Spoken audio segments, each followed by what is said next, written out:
Paulette Jordan has heard it all, especially in the waning hours before Tuesday's Idaho primary, where she is hoping to advance her long-shot candidacy for governor of Idaho.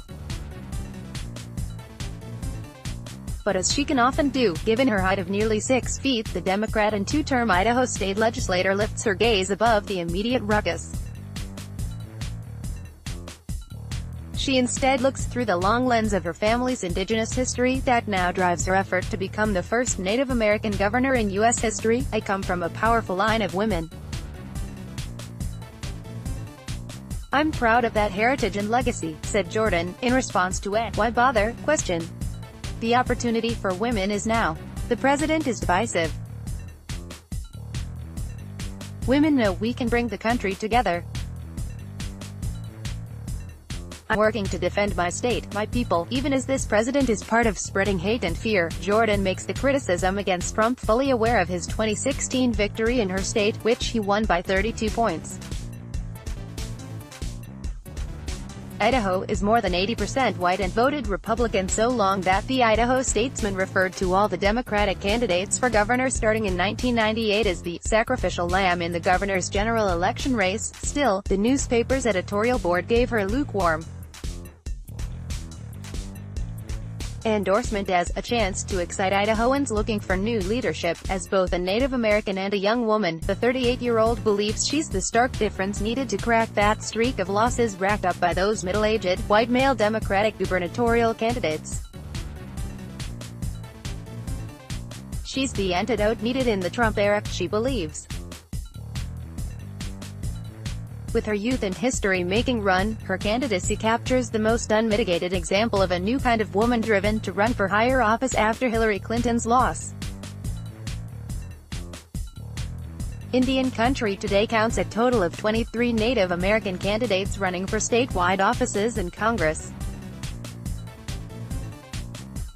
Those candidacies can't solely be credited to a whiplash response to the 2016 election. Jordan sees it more as a growing engagement of Native Americans after the bitter history of colonization and marginalization. Jordan's personal history speaks to that engagement. She's a member of the Coeur d'Alene tribe and traces her history back generations to the chiefs she says fought settler expansion. She was raised on a farm in rural northern Idaho and went on to the University of Washington, where she first engaged in local politics and grassroots activism. She returned home after graduation and became the youngest person elected to the Coeur d'Alene Tribal Council. "I'm connected to the land," said Jordan, explaining her return to Idaho. "I come from that legacy of a love affair with the air and wildlife. That legacy is unique and a deep part of this state." Jordan, seeking to expand the Native voice in state government, ran in 2014 for the Idaho House of Representatives and beat an incumbent Republican. Jordan proudly points out she was the only North Idaho progressive to win re-election in 2016. Since her candidacy began, Jordan has captured the imagination of national progressives and the media.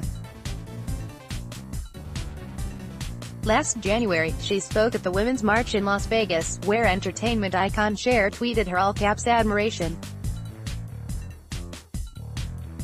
"She's always invited to Idaho," laughed Jordan, recalling the meeting and the tweet. Support from Planned Parenthood, Indivisible and PAC Democracy for America followed. At the Idaho state level, support from her fellow legislators hasn't been as forthcoming. Many of her fellow Idaho House Democrats are endorsing her primary opponent, A.J. Balukov.